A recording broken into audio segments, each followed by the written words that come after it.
I'm gonna take a little bit off of the cocktail bun. How is it? Is it good? You can't tell, she's got a poker face.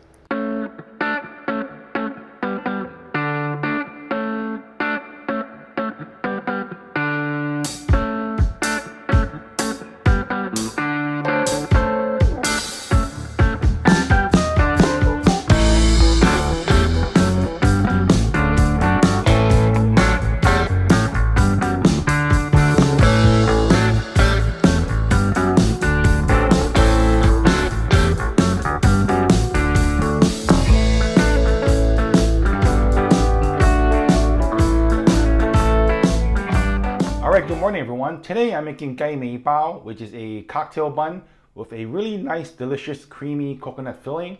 It is a very classic, traditional Chinese bakery item. You'll find cocktail buns in dim sum restaurants, and you'll also find them in Chinese bakeries, of course. Now the GAI MEI BAO that I'm making is based on American style GAI MEI BAO, which is basically the same that is from Hong Kong, but it is just decorated differently, and that's basically the difference. And right now it's 8 a.m. and it is about 82 degrees, but it feels like 90 degrees. So why am I showing you the weather? Well, for one thing, this bread dough is gonna be mixed by hand. It's also to show you that, well, I'm gonna be sweating a lot. So let the fun begin. Okay, to begin, I'm gonna put 25 grams of bread flour into a pot, followed by 100 milliliters of plain water. And before I turn on the heat, I'm just going to take out the lumps because you do not want any lumps to be in this. All right, so no lumps. Now I'm gonna turn on the fire at a very low heat. And you really do want to keep stirring. You don't want to let this sit because before you know it, it's going to thicken up really, really fast. And the reason why you want to make your Tangzhoung first is because you want to give it a chance to cool down, because this Tangzhoung will be mixed into the bread dough and you don't want the heat from the Tangzhoung to kill the yeast. Okay, I switched up the heat and here's how it should look. As you can see, it's very thick and pasty, sort of like Elmer's glue. Okay, and then you want to put some plastic wrap right on top of it so that a skin won't form. Okay, so now it's time to make the bread dough. Right here is 300 grams of bread flour. And keep some extra bread flour out because trust me, if you live in a humid country like I do, you're gonna need a little bit of extra flour on the side, so leave it out. This is 50 grams of sugar, just put it on one side. And this is 7 grams of salt, I'm gonna put it on the same side as the sugar.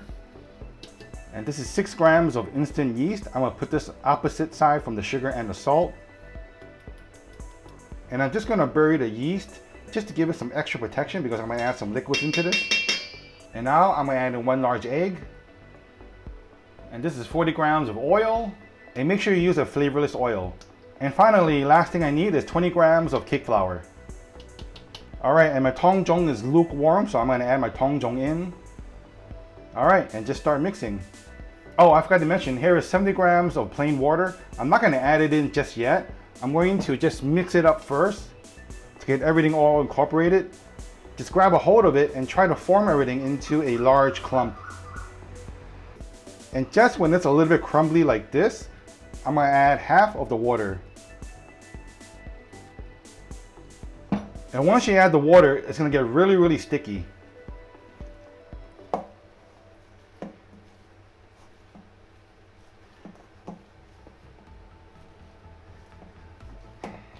Okay, and as you can see, it starts to forming a large clump. I'm gonna add the rest of the water.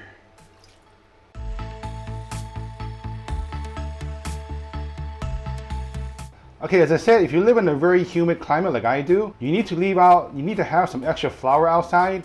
I'm gonna add a tablespoon of flour into this, just to help the dough form a little bit better. All right, this is actually a little bit better. All right, now place your dough on a clean work surface. And we get in with our hands and get dirty. And this part is gonna be really, really messy. It's gonna be really, really sticky. For me, it takes about 10 to 15 minutes, depending on the humidity and the weather. Today, because it's really humid, it might take longer just by the look of this dough. So it's always good to have one of these handy because it'll help you scrape up, because it's gonna be really sticky and this will really help you scrape up the sticky dough.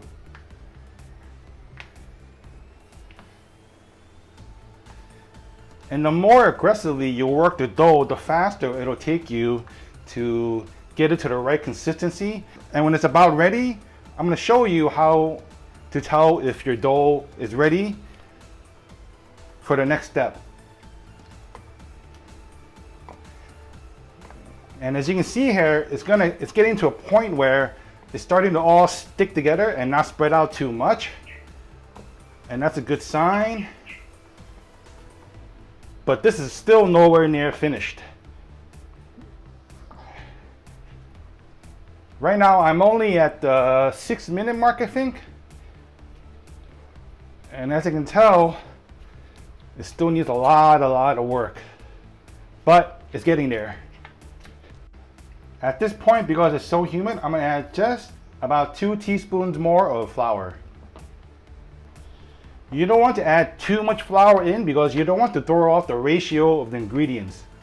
So if you've been mixing for about 7 minutes and you don't have this result, there's 2 things that happen. Either your ingredients are off or you're not mixing hard enough. Because when mixing dough by hand, you gotta be really aggressive, or else it's gonna take you a long time.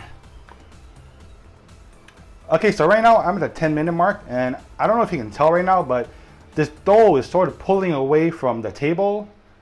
So when you keep hand kneading and you see these little subtle changes, see right there, see it pulls away right there, you see that? See? Like that. You know you're on the right path, so don't give up. I know a lot of people, when they knead bread halfway, and they're expecting their bread dough to be like completed in a short time by hand, it's not possible. You need to keep going. You need to keep kneading. Trust me, it'll get there. From the looks of things, I think I'm gonna need about 5 more minutes of kneading. Okay, so I think my bread dough is ready just by the look, and it's not sticking to the countertop as much. So here's a test that I'm gonna show you. It's called the stretchy McStretch test. It's a very technical term that I learned from a back alley of a very popular French bakery. So you take a thin piece of dough and you stretch it as far as you can. If it does not tear at this point, you're in good shape. You don't need to knead this bread dough anymore. You can stop. Then I'm gonna shape this back into a ball and just put it into the same mixing bowl that I had before. And then I'm gonna wrap this up with plastic wrap and let it rest for just 15 minutes. And my bread dough has rested a bit, so I'm just going to surprise it and I'm just going to give it a surprise wake-up call by kneading it for just 5 minutes. I like to do this just to check on my dough and just to give it some little bit extra tender loving care before I let it proof until it doubles in size. This part should be a lot easier because your dough is a lot less stickier. Okay, and after 5 minutes of further kneading, just roll it back up into a ball. Take out your mixing bowl and just put in a little bit of oil, spread it around the bowl. Put your bread dough inside, and we're gonna let this proof until it doubles in size. Now for me, it's about 45 minutes because I live in Thailand and it's a very warm country. For you, if you're living in a cooler country, it could take up to 2 hours. But if you don't have all that time to spend, you can always keep it inside your oven and put in like a couple of cups of hot water just so that there's a nice little warm environment for your bread to double in size. And right now it is 90 degrees, and that's why I changed my shirt, so the heat went up pretty quickly. Okay, so for the coconut cream, I need 1 large egg and just beat it. Next, I need 40 grams of sugar, and then whisk the eggs and the sugar until it gets really creamy and frothy. And right now I need 60 grams of melted butter,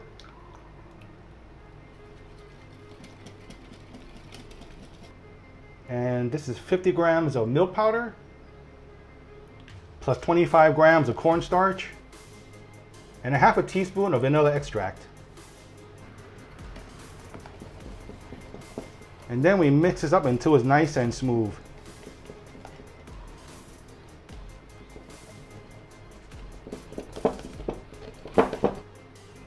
And then here is 100 grams of desiccated coconuts.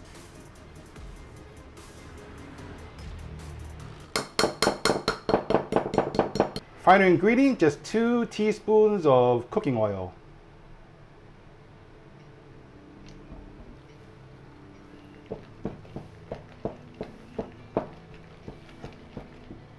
After it's thoroughly combined, just wrap it up.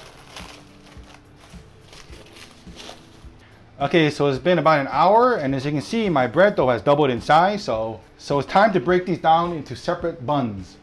Okay, just pop it down and knock out all the air, because there's gonna be a lot of air in this, and if you don't knock out the air, it's gonna be very, very difficult for you to roll it out. And before I continue, I'm going to weigh this dough so that I can know how much each I can separate into.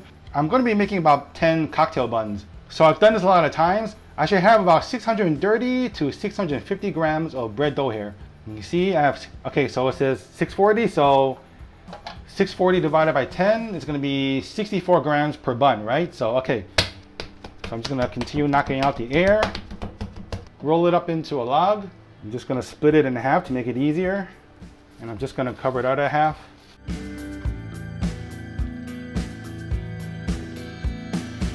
It doesn't have to be too exact. If you're a 64 or if you're at 63 or 64, it doesn't matter, it should be okay.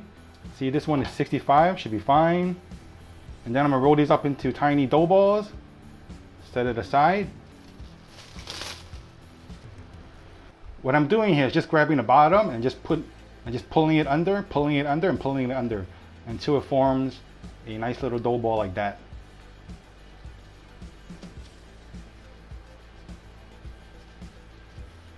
And doing this also helps take out the air bubbles.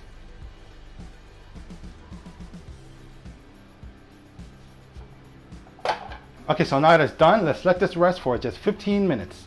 Okay, so right now we're almost at the home stretch. I'm just going to lightly dust my countertop and also my rolling pin. Get my coconut filling ready.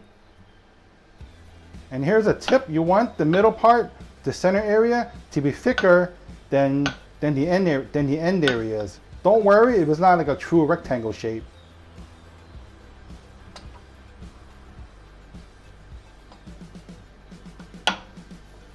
And then just take about 2 tablespoons of filling and put it right in the center. Then you take one flap, put it over, the other flap, put it over, and then just roll up one end, pinch and squeeze. Roll up the other end, pinch and squeeze. Just put some pressure and pinch the seam side, and then just gently tap it down. And to make sort of uniform shapes, just measure it. This is about 12 centimeters or about 5 inches. Place it down, cover it up, and then we work on the next one.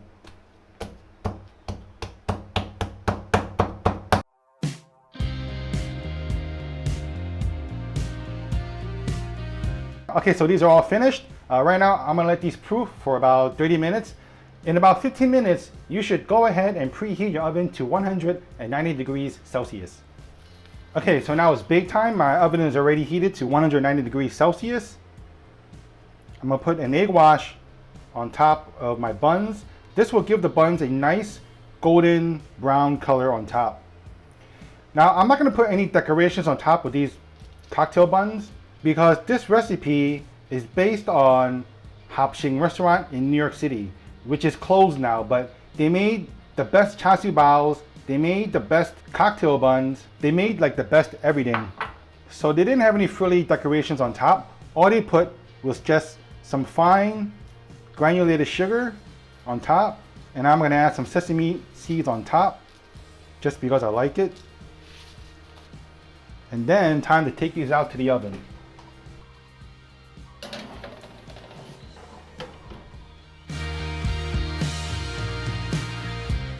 And let these babies bake for 18 to 20 minutes.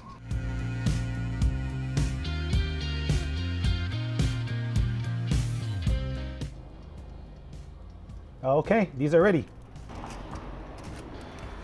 Check that out, looks great. And before I do anything else, I need to add just a thin layer of sugar syrup on top. This is just a mixture of sugar, 1 part sugar and 2 parts water.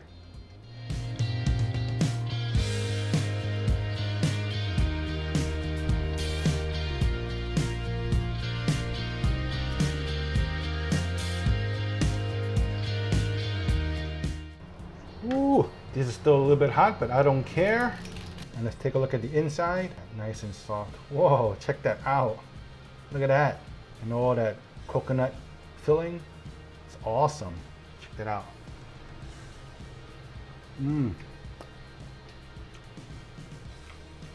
I don't care if it's hot. It's burning my mouth. It's just so good. Well, wait 1 minute. I'll be right back with a very, very important critic. Okay, everyone. So this is my daughter Alice. This is the first time she's ever had cocktail buns. In Cantonese, this is called GAI MEI BAO, which basically means tail of a chicken. And it doesn't look like a chicken, but you know it's Chinese, so you know we make stuff up. But anyways, so I'm gonna give some GAI MEI BAO to Alice and see if she likes it. Here you go, Alice. Is it good? She's got a poker face, but I'm pretty sure she likes it. Okay, everyone, so if you enjoyed this video, give it a thumbs up. And if you're new watching me for the very first time, do subscribe and hit the bell notification button, and you see my newest videos. I make videos about once every week or so. So thank you to everybody for joining me, and I hope to see you all again next time. Take care and goodbye. Bye!